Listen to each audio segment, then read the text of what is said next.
So tell me, Victor, what are the only two certainties in life? Death and possibility.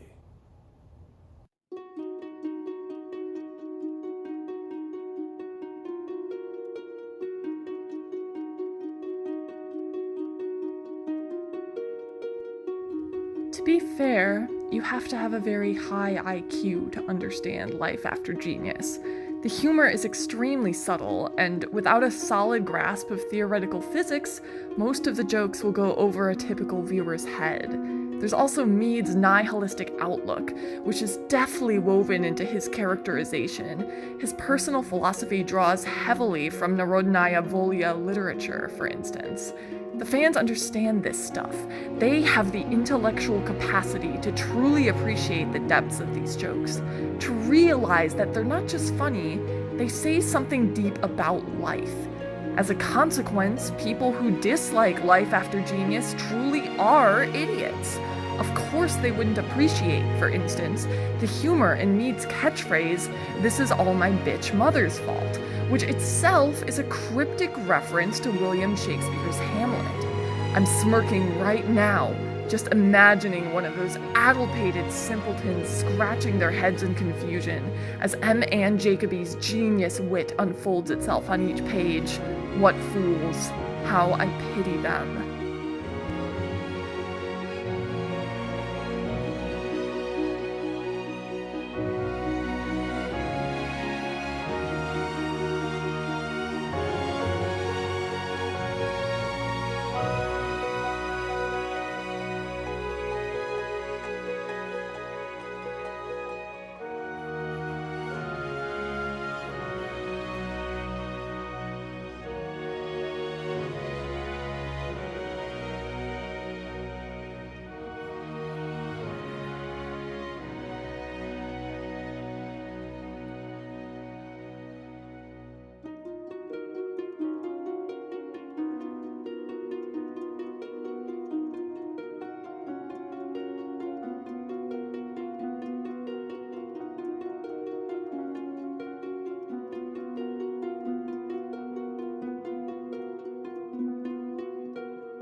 Hello and welcome back to my mind palace, 307 individuals who quietly watch my videos but never speak to me.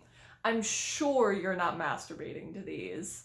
Today I welcome you back to my series. Actually, it's worse than we ever could have imagined. A series in which I read books that have a 3.47 star rating on Goodreads and inform you whether actually they're worse than we could have ever imagined. Why 3.47 stars, you ask? Because the queen of literature, Donna Tartt's lowest rated novel on Goodreads is The Little Friend, and that currently sits at 3.47 stars. So that is the metric by which I determine whether Goodreads thinks that something is good or not. Life After Genius is currently rated 3.29 stars on Goodreads. I'm not wearing my glasses today, but I am placing them here in the hopes that they lend me a few IQ points, because it may well be that my IQ simply is not high enough to understand what this story is trying to do. This book is kind of the most baffling shit that I've ever seen in my life. It's got inceldom, sexual assault as character development for the rapist, statements taken right out of narcissistic mom subreddits, a bizarre mix of homoeroticism and homophobia, suicide, the Riemann hypothesis, and an ugly ass cover designed by somebody, the author, who supposedly has dedicated her life to the field. Even more baffling is the fact that this book was written by a woman. As I am wont to do when I am scrutinizing something horrifying and want to ruin Victor's day, I was giving him a play-by-play while I was reading this book, and I informed him that it was written by a woman, And his first response when I told him that was to literally look at the author's photo on the back cover of the book to see if it had been AI generated. Except that this book was written in 2007, before that technology was even really a thing. To this day, I still think that there's some kind of like funny business going on with this book, because even a sexist woman could not have written something that sounds so much like it was written by a guy who learned how to write from the writing subreddit. Except Reddit didn't exist in 2007, at least I'm pretty sure, so he must have time traveled. Like, I would sooner believe that this was written by a time-traveling Redditing man than it was written by a woman. Like, I actually find it it's impossible to believe. You have no idea what you are in store for this. I have read books by sexist women before, okay? I understand, like, I know, like, women can totally be as sexist as men, but no woman could have written this. No woman could have written this. It is literally not possible. I don't go out looking for bad books. Like, this is not like me trolling for content. I don't go out looking for this shit, okay? I was blindsided and shocked and betrayed by this book. This is what the blurb says. Theodore Mead Fegley has always been the smartest person he knows. By age 12, he was in high school, and by 15, he was attending a top-ranking university. And now, at the tender age of 18, he's on the verge of proving the Riemann hypothesis, a mathematical equation that has mystified academics for almost 150 years. But only days before graduation, Mead suddenly packs his bags and flees home to rural Illinois. What has caused him to run remains a mystery to all but Mead and a classmate whose quest for success has turned into a dangerous obsession.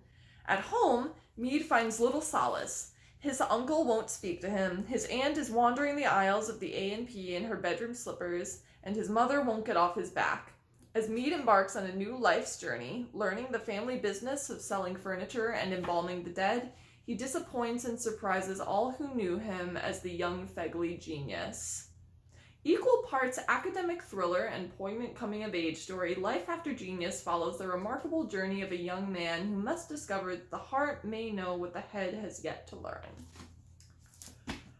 So, to me, this sounds like, or it sounded like it was gonna be about some like overachiever kid who got kind of pushed along the like gifted child pathway in life and landed himself in a pretty miserable like situation that like frankly is real. Like, overachiever kids do find themselves in these kinds of situations. Like, if you guys ever want to see like examples of true misery, like read about like kids who are in college when they are high school age, like what happens to those genius people.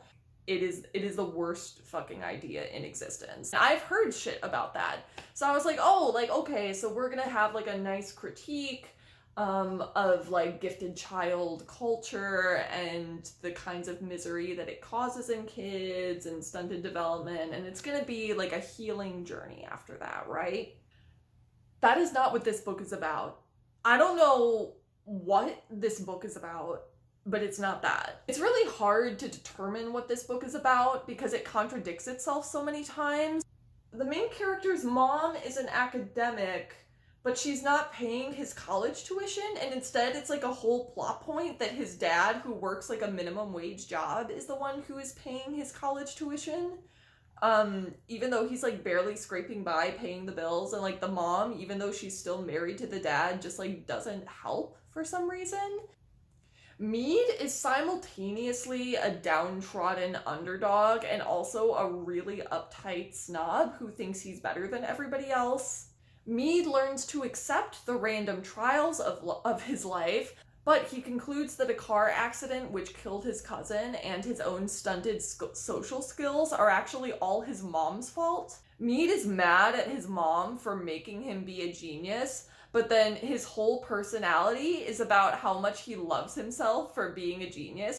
Mead hates this guy called Herman, but the smell of Herman's cologne is all that Mead can think about when he's not busy stalking girls in his college's unisex dorm bathroom. I call Mead, and by the way, Mead is the main character's name for some reason. I call him an incel, not just because of how he treats women, but also because of his general judginess and superiority complex towards literally everybody, in spite of his loneliness.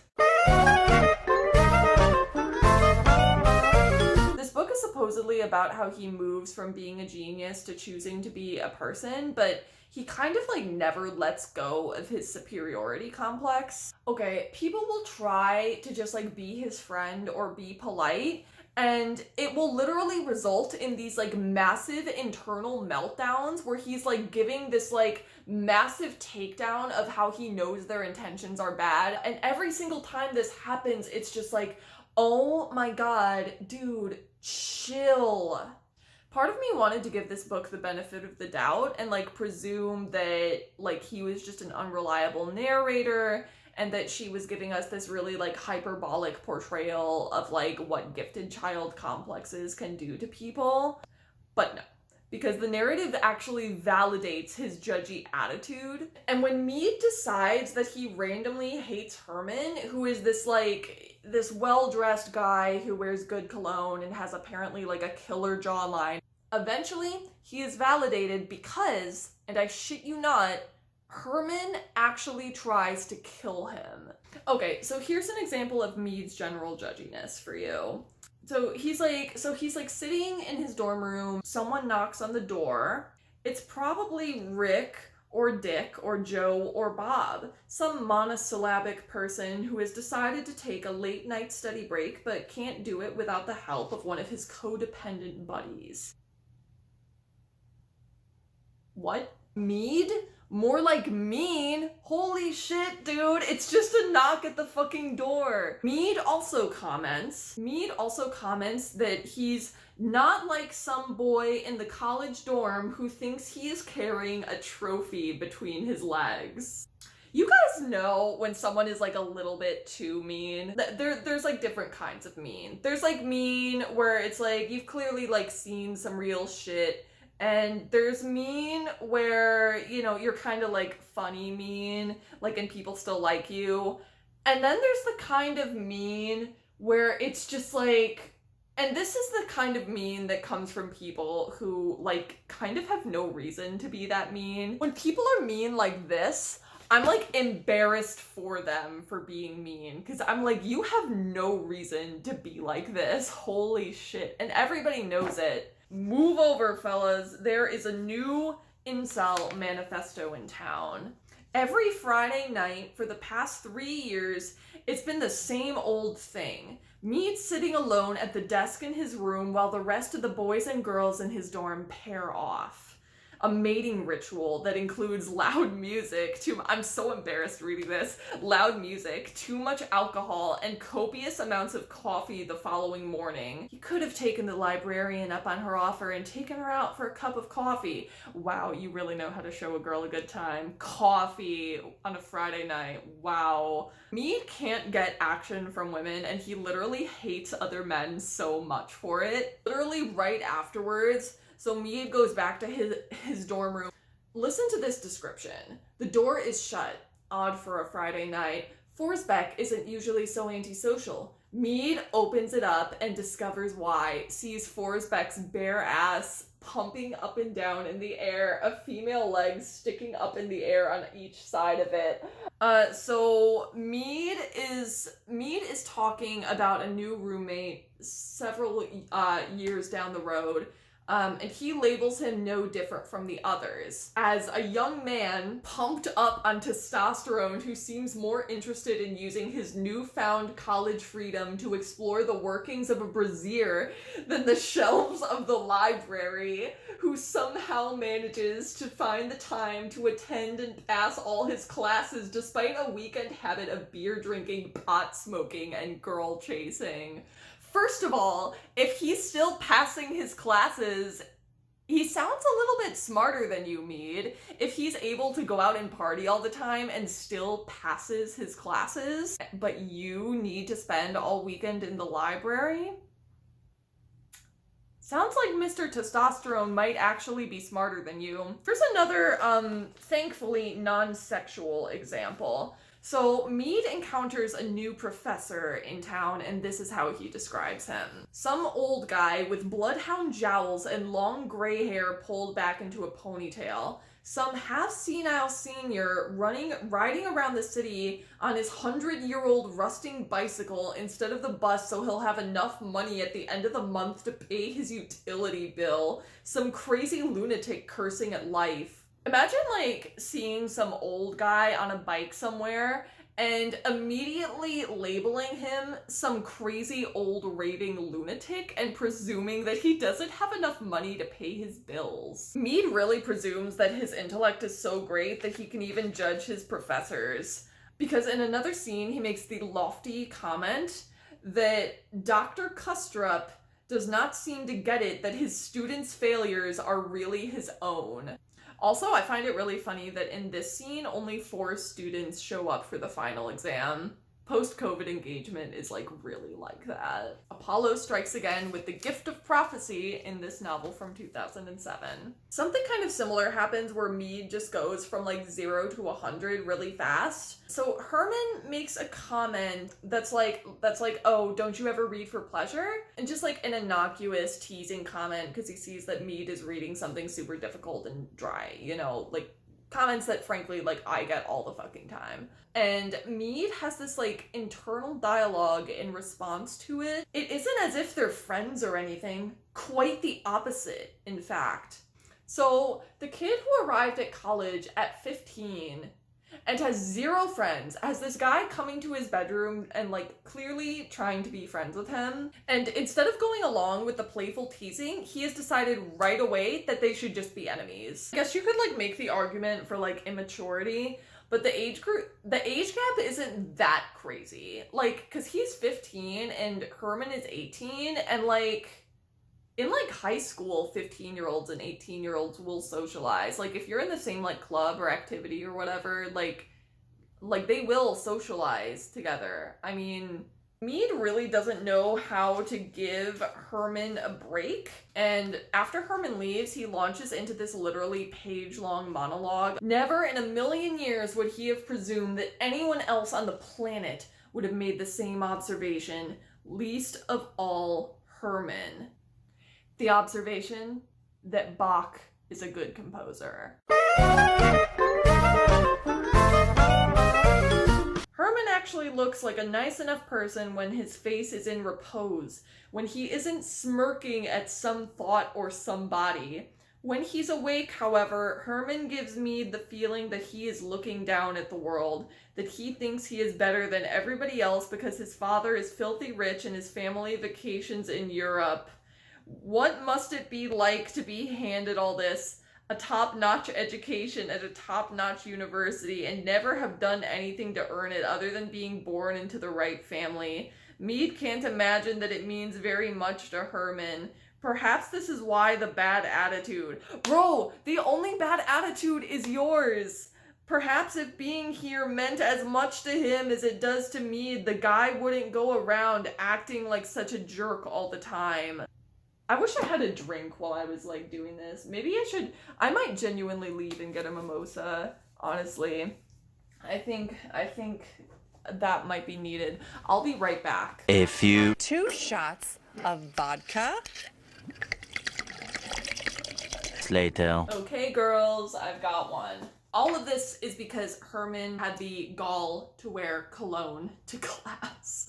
You know, like every dude in college does. I was really confused reading that scene that I just read to you because up until this point in the book, there has literally never been any indication that Herman is something other than just like a nice, polite, like put together guy. Also, it's really hilarious to me that Mead talks about Herman being born into the right family when Mead's mom is literally an academic and his parents are paying for his college education, and he won a scholarship that could have paid for his education, but his father turned it down for some reason because it felt like a bribe, even though his father now struggles to pay for his college, and apparently his mother just like refuses to help. Like, I say incel mentality because Herman is a jerk in this story at this point for literally no reason other than just being well dressed and attractive and nice. Even while he's being nice to Mead, Mead thinks he's a jerk. Later in the story, Herman also flies Mead out to use this supercomputer for his research, like a really fucking nice favor. And Mead later refers to the trip as Herman kidnapping him. Speaking of missing footage, I kind of just haven't, like, while I was reading this, I just didn't find it very believable that Mead is a genius, because he kind of doesn't ever really act like one. I understand this is more of like a character drama, so you have to kind of write around it. If you don't know how, if you're literally not smart enough to write a genius character, like, I understand that, like, because I too try to write characters who are smarter than me, and you do have to kind of carefully tiptoe around some things. Like, I get that, but I also found it very weird when characters would tell Mead, "You're still every bit the high-minded youth I first met nearly 3 years ago." On the same page that Mead gets called a high-minded youth, he looks over at Herman, who is laughing at something Dr. Kustrup has just said as if it were funny. Let me repeat that for you in case you didn't get that. Mead looks over at Herman, who is laughing at something Dr. Kustrup has just said as if it were funny. Laughing at something Dr. Kustrup has just said as if it were funny. Laughing as if it were funny.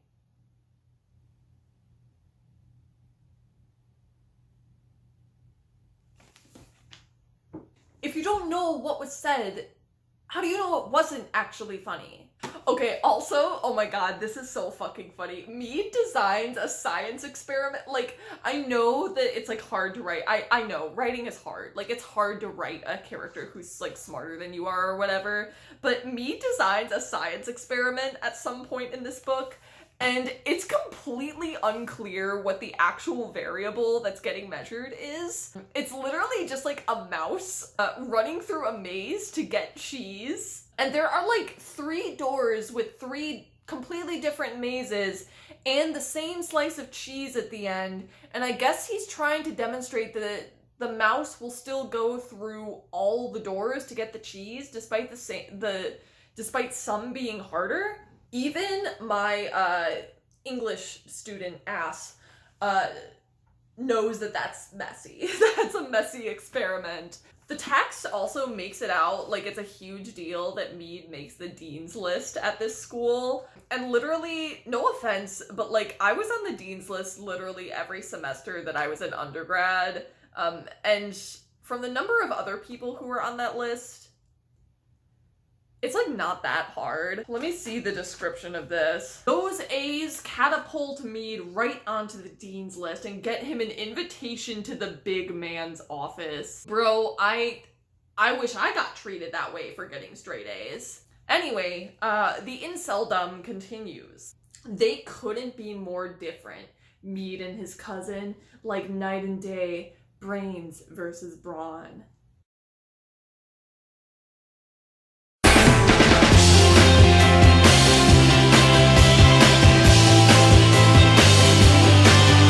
Okay, so again, Mead continues being lonely as fuck and just like having no friends. But the muscly cousin from the last quote wants to hang out with him, and Mead straight up walks away from him without a word. Moreover, the cousin in this scene is offering to include Mead in a baseball game. So it literally in something sporty. So the cousin is literally reaching out to him so that he can be included in this like brawny activity that he doesn't think he's good enough for, and he like takes offense to that. Mead, I believe, is towing the line between anime supervillain and fedora-wearing Reddit man. Allow me to demonstrate. He is not just leaving home to go to college, he is leaving behind his entire past. all those verbal taunts from his so-called peers, all the meddlesome needling from his mother, competing not on an athletic field, but on the playing field of the mind. Oh my gosh, there's like a bird freaking out outside. I think they're begging for me to stop. I do make fun of it, but this was literally me in some of my like 200 level English courses when I was in undergrad. I would show up with like my little coffee and my black turtleneck and my houndstooth coat and like my scarf and like my little black booty heels that I literally walked to class every day in, and my short cropped hair. I'd be like, okay, professor, I'm ready to learn. But it's okay. It's only bad and cringe when mean incels do it. I was just following Miss Tart's orders. So Mead describes his placement exam for his math class as follows. 30 brains firing off synapses like the 4th of July. It's Mead's second day at college, and it's starting off with a bang with a 6-hour comprehensive exam before a single class has even been taken. Now this is Mead's kind of school. So he's mad at Herman during the exam because he finds the boy's whole demeanor to be rather insulting, something else Mead did not pick up on last night. As if being here in this placement exam is more of an inconvenience than an honor. Okay, so Mead, takes a break from the exam to bully Herman a little bit more. It low-key kind of starts to slip into homophobia, which I'll get into a little bit later. Mead wants to put as much distance as possible between himself and Mr. Paris France. Mead is not a rude person. When he gets to the door, Mead glances back over his shoulder. It's important to him for some reason that Mr. Paris France see him leave early, and he does. Herman raises his hand as if making a toast at a dinner party and smiles. Well, it's not quite a smile, it's more of a smirk. Mead smirks back, then ducks out of the room, still unsure as to whether the guy recognized him from last night or not. Anyway, so later, Mead finds out a boy didn't want to walk him to the dining hall. Instead, this boy just like saved him a seat with his friends for when Mead got there. And apparently that isn't good enough for Mead, because he literally storms out without eating anything, feeling like a complete and utter fool. Okay, I lied. So he actually takes a baked potato in his pocket from the dining hall and brings it home to eat.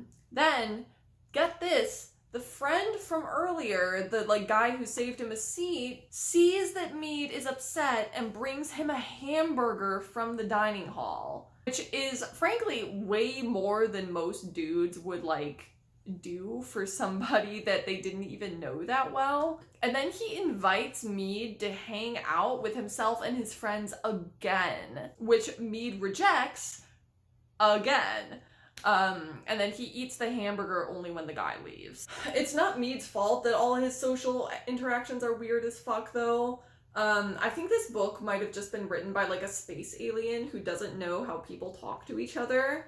Because, for example, Mead is talking to his faculty advisor, and this conversation is what follows. I'm going to come clean with you, Theodore. I was not originally chosen to be your faculty advisor. I requested that you be assigned to me.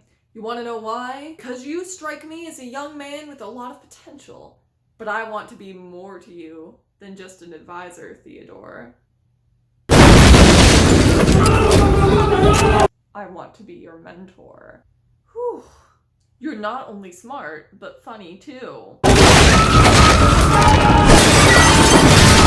A reoccurring theme in this book is Albert Einstein. There are so many, and that man, Albert Einstein, moments in this book that it's really obvious that this was written before the internet was super big, because like, you can't get away with that shit today. Dr. Custrup smiles as if he has just proved his own self-worth.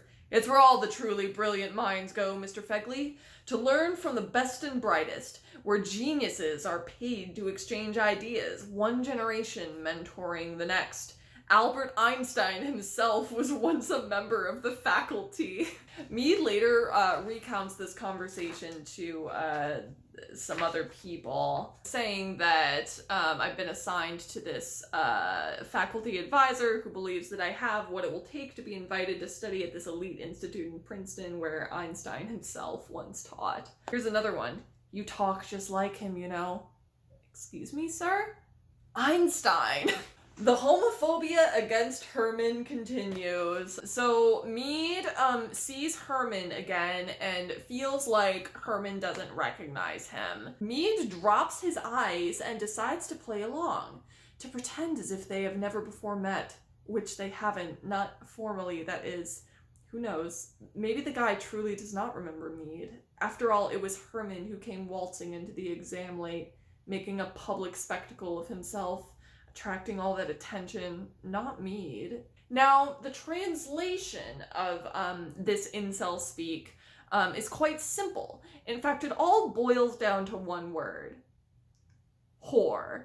The homophobia continues, as does the homoerotic love affair. More evidence. On the way out of the building, he sees him again. Herman Weinstein. The guy is leaning against the stoop, staring off into space, waiting for who knows what. They exchange a look, but Mead does not nod. Not this time. He acts as if he does not recognize Herman and keeps going. At the bottom of the steps, though, Mead cannot resist turning back to see if Herman is looking at him. But the guy is gone. This is also an example of a kind of irritating tic that this writer has, where Herman is referred to as the guy. It's like she's trying to force herself to be casual despite the overall rhetoric surrounding Herman and Mead being really lofty and romantic. Literally, listen to this. He turns back to Mead and says, "He's all yours, Mead. Take it away," and leaves. Mead wonders how it is that Herman Weinstein knows that he does not like to be called Theodore. Why does this sound like Richard Pappin about Henry Winter? Oh, but don't worry. Later on this page, he calls Herman cocky and better than thou.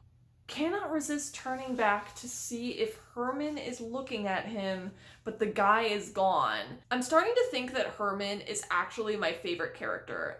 He is Rhiannon from Fleetwood Mac's Rhiannon. Literally, Herman is Clive from Maurice. He eats pomegranates when they're in season with a tiny silver spoon. You just know he dyes his chest hair. He collects vintage pins that he purchases when abroad in France. He owns male lingerie and a leather messenger bag. And you just you know that he has a Tumblr account but pretends not to. Mead at one point, in case you thought this couldn't get any more explicit, Mead at one point starts hallucinating Herman, and he has this fake conversation with Herman where he says, "No, we were never friends because friends don't screw each other." And you know where this is going. Herman replies, "Some friends do, and they enjoy it too." Why does Herman/Mead have more proof behind it than TJLC? Herman leans in real close. Close enough for Mead to smell his cologne. It's the same shit he was wearing the first time Mead met him. Oh God, help us. It's the same cologne. Herman is gone, and Mead is glad about it so that he doesn't have to worry that the guy is going to drop by for a chat in the middle of the night. Mead later confronts Herman to say, "Why do you turn every serious conversation I try to have with you into a joke? Why do you insist at keeping me at arm's length? Why are you such a nice guy one moment and a total prick the next?" Listen, he's Clive from Maurice, okay? Herman is such a sweetie. So like I said, he literally flies Mead out to use this supercomputer and makes him sandwiches while he works. And it's literally ridiculous and so shitty that Mead doesn't appreciate him. I'm sorry. The toxic person in this relationship is not Herman. Herman's uncle gets upset that Herman is ditching him for Mead. And the uncle says, I thought you must have met a girl and fallen in love. So this girl, I forgot if it was like Herman's girlfriend or what. She's like flirting with Herman and she says, "You look sexier than ever. I guess Chicago agrees with you." Or somebody in Chicago. And she winks at Mead.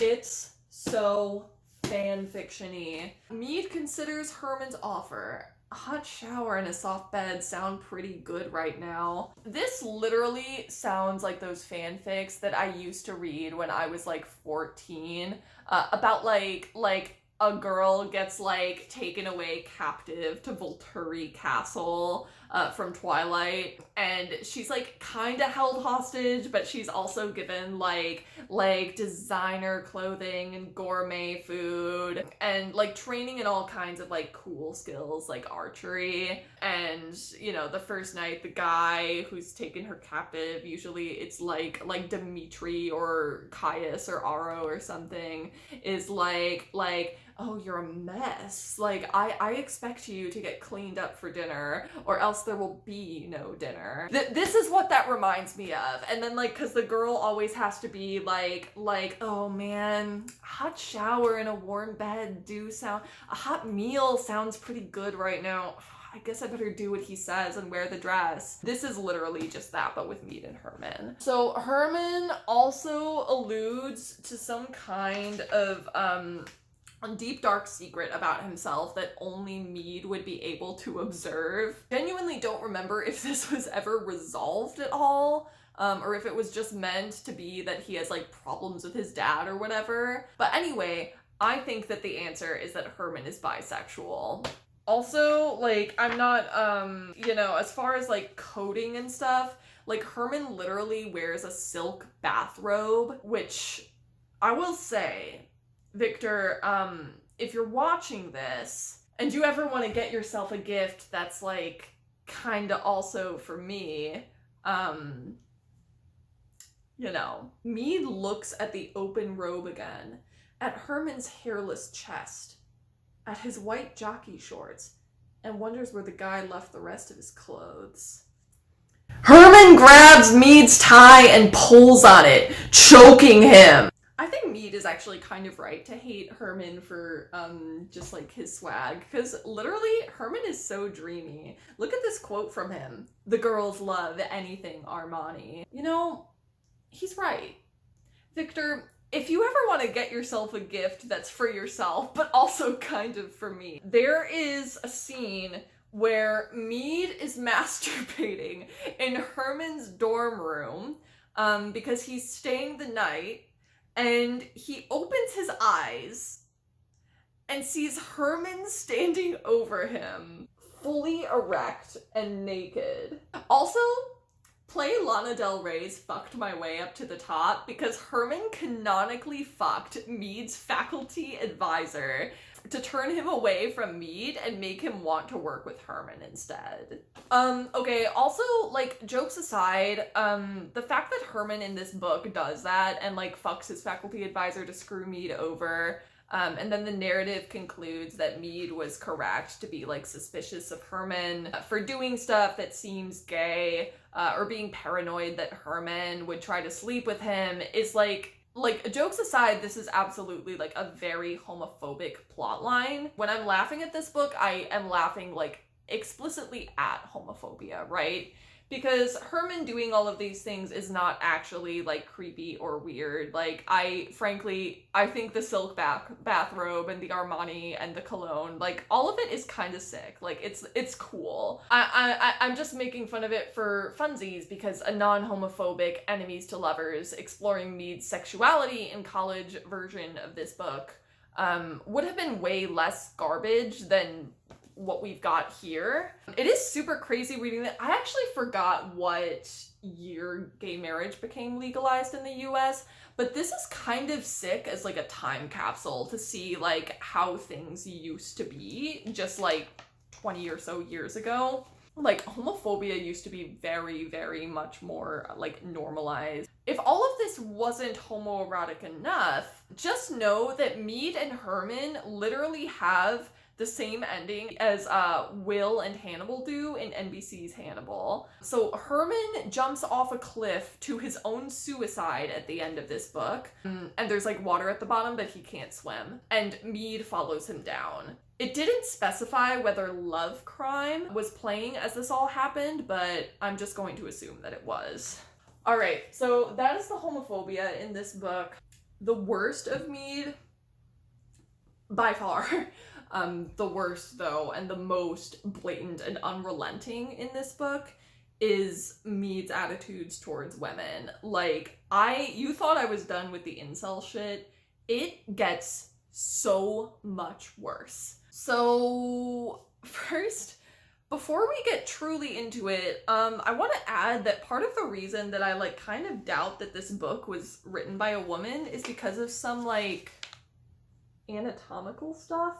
And you know, maybe I just don't know enough about my own body, but there's a weird implication in this that women's nipples get hard when we're aroused, and it's like, it's Herman who says this, so maybe his, like, incorrectness or cluelessness is supposed to, like, suggest that he doesn't really like women, but that might be giving this book too much credit.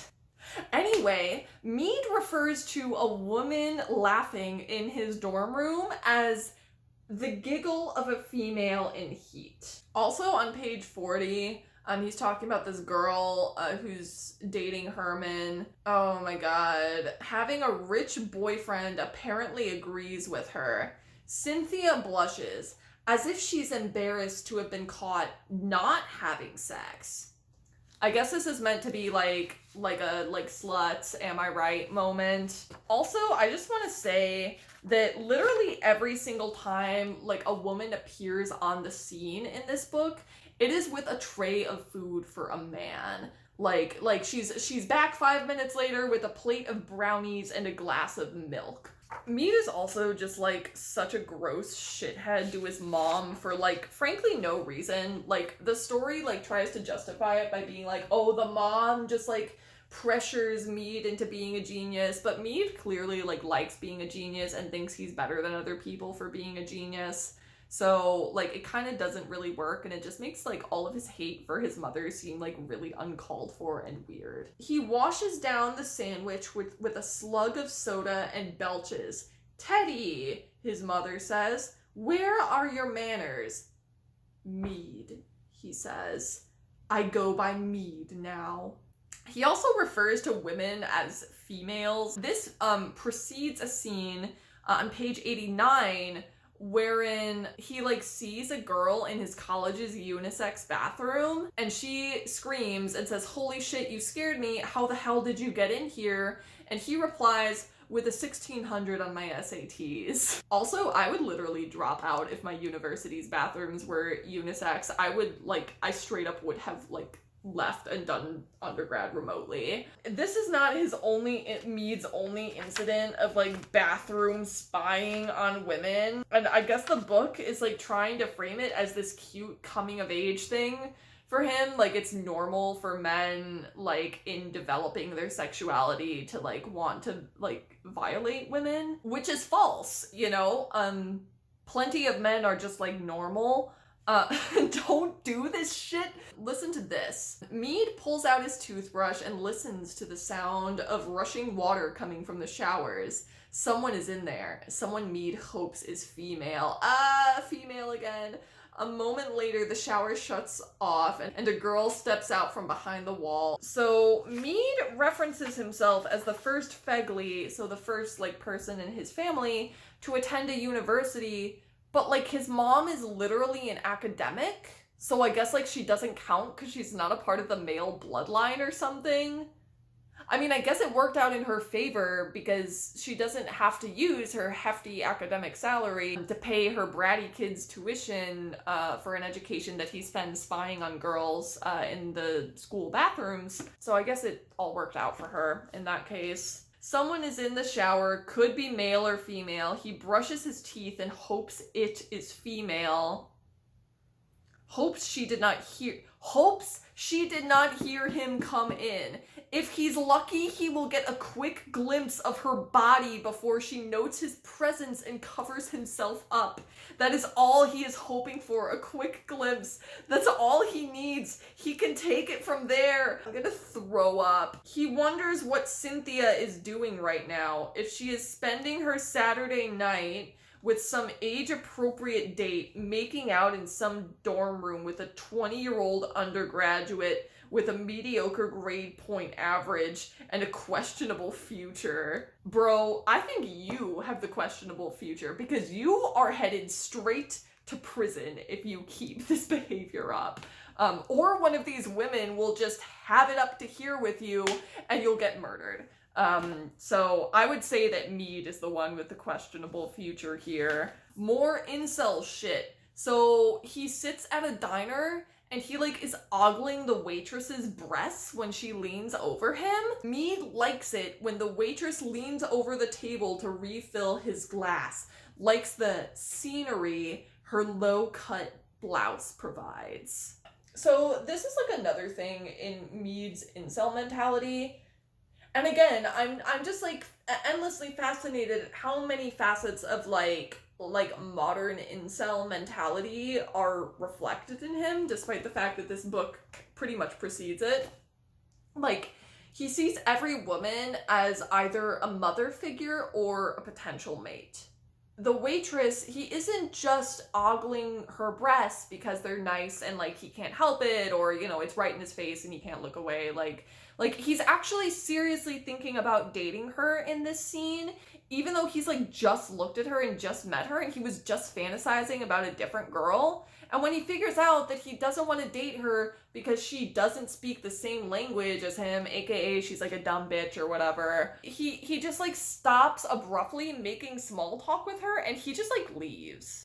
It's weirdo behavior. One time his aunt is talking to Mead about how she developed during puberty, during some kind of a moment that they're having or whatever, and she says her hips were too wide, so she knew she had to come up with new dreams. Mead expected her to say something like housewife or mother in terms of what her dream was. And then his aunt follows up by saying that she wanted to be an aviatrix. Again, I know the story isn't just trying to criticize Mead's misogyny, because the women in the book really are as shallow and dumb as he perceives them as being. Canonically, they are as dumb as he says they are. One literally asks him, I shit you not, who's Stephen Hawking? Because, she doesn't have as high of an IQ as Mead does. Mead is upset that Herman stole both Cynthia and Dr. Kustrup, Mead's first advisor, from him. He sweeps a bunch of books off the shelf in his room, and he literally makes a nice guy comment. Isn't being a good person worth anything anymore, he says. This is why it's so funny, because it's literally the exact same as modern incels, where it's bro, you are literally not a good person though. You are so not, you're not even close to a good person. He literally is handed friendship and has nothing but judgment and cynicism to give back to the people who are offering him friendship. He's predatory and objectifying towards women, and he clearly has a temper. He was genuinely bullied once, but so has literally everybody else on planet Earth. And the rest of us don't act this way.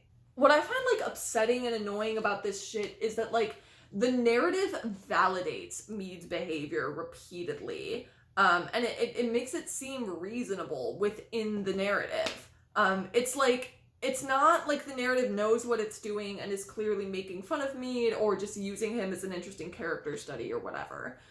So I'm just kind of left with this protagonist who not only acts this way, he's also very clearly supposed to be the good guy. Fellas, if this is the message that you got growing up in the early 2000s, Like, it's literally no fucking wonder why you're confused now. It's crazy to me because, like, this shows how normalized, like, scary, like, antisocial incel behavior was at this time. Like, it is literally no wonder that we are in the place that we are today, and why so many dudes will just be the most nightmarish personality on planet Earth and just be, like, super fucking mean and nasty, and then be like, well, why does nobody want to date me?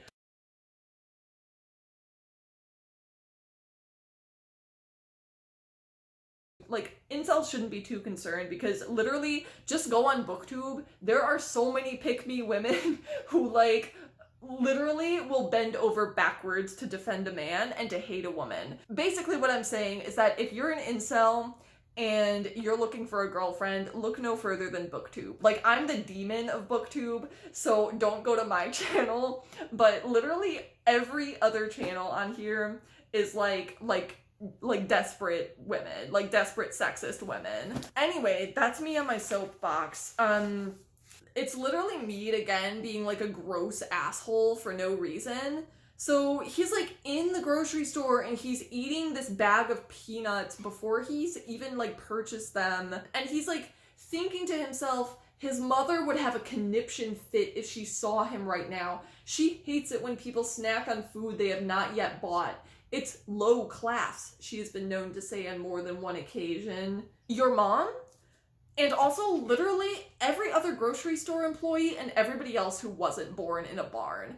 Like, literally, I want to get brunch with Mead's mom because she has her head on straight. Like, Mead makes this comment that, like, his mom doesn't like it when people do this because it's, like, low class, as if she's this, like, rich snob.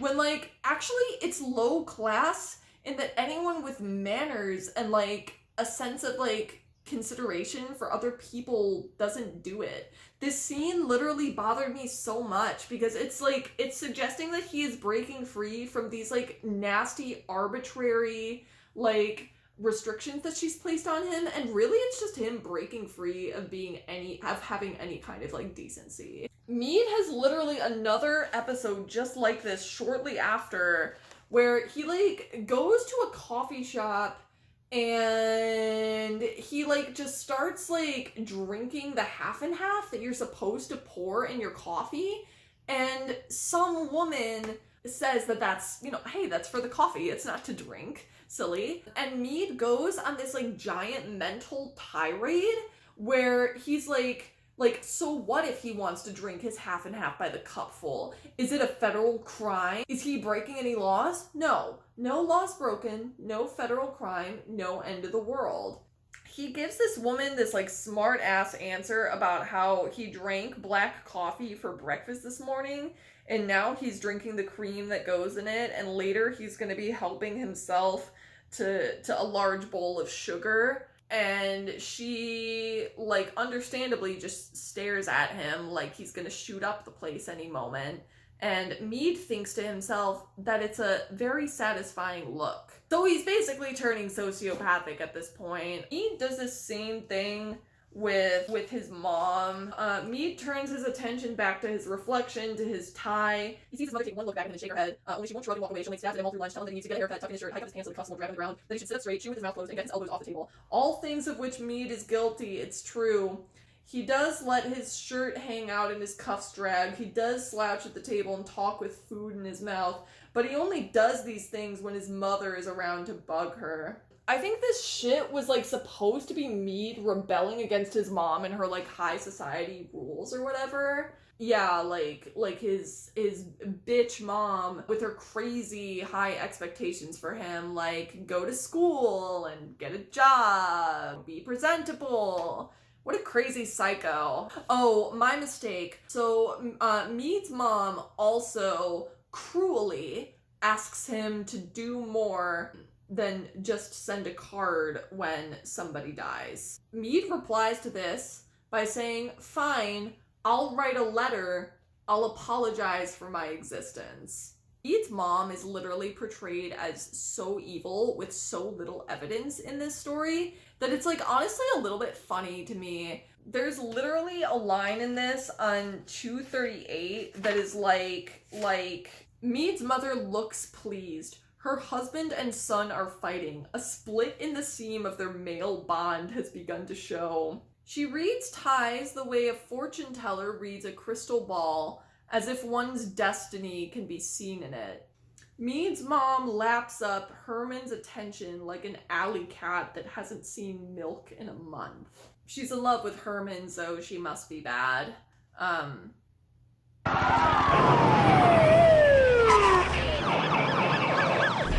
At the conclusion of the story, Mead reflects on all the people who died throughout the course of it, including his cousin in a car accident.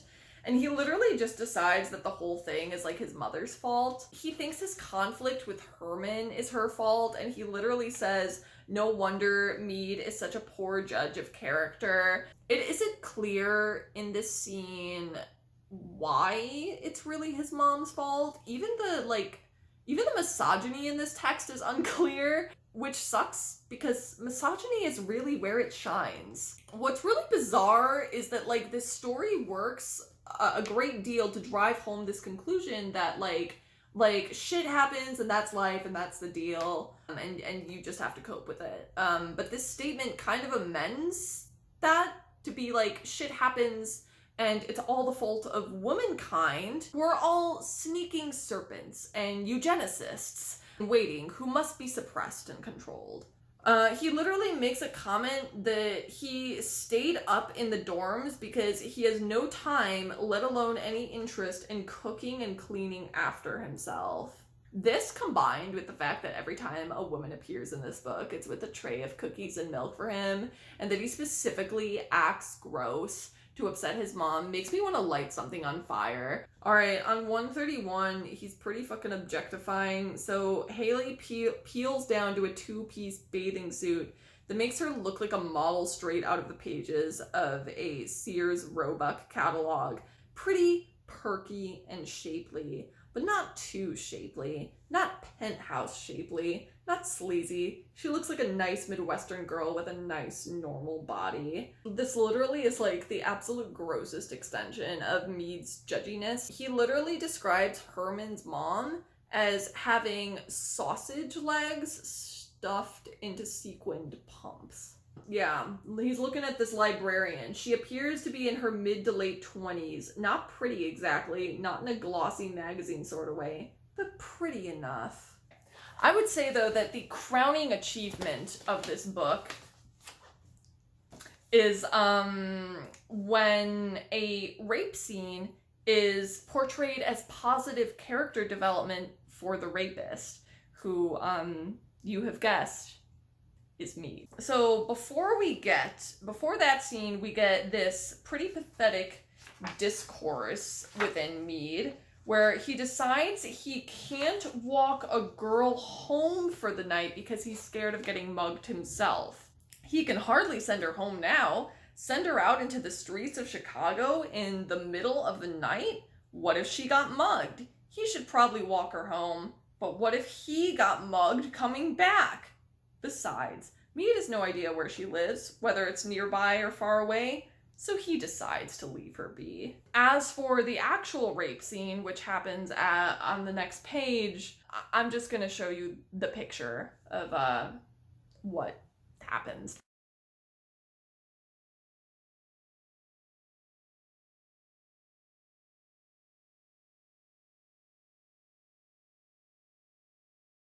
The only good thing about this scene is when he's holding her afterwards and she moans another guy's name in her sleep. There's also a similar scene with Herman where Herman gets into bed with Mead while he's sleeping, and Mead fears that the same thing has been done to him that he did to that girl.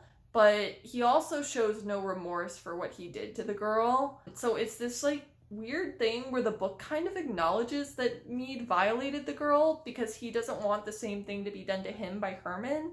But it's implied that because he's a man and she's a woman, it's fine. Whereas it would only be gross and wrong if it was done to Mead by Herman, who is another man.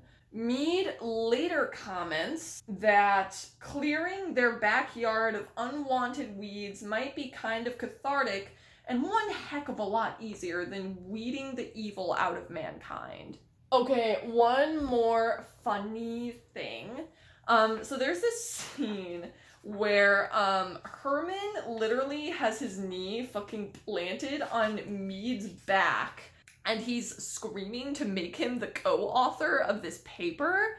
Also, I lost my scan of this, but a professor also hits another professor with his car to try to keep him from publishing some research. In conclusion, Mead has this like rare moment of clarity where he says everybody thinks that he's a genius, but Mead knows the truth. He is the stupidest person to ever walk the planet. And that was my favorite part. I also find the author herself like very kind of interesting. When I was in my mid-30s, I just decided that I wanted to write a novel. It's what I wanted to do for myself. Dad. I think she might just be like super religious or something like that. I don't know. I don't fucking know. I don't want to speculate. But anyway, I'm gonna end on, first of all, I'm sorry for subjecting you to all of that. I will end on one final comment, which is on my face cast for Mead. And my face cast for Mead, well, that's it. Bye.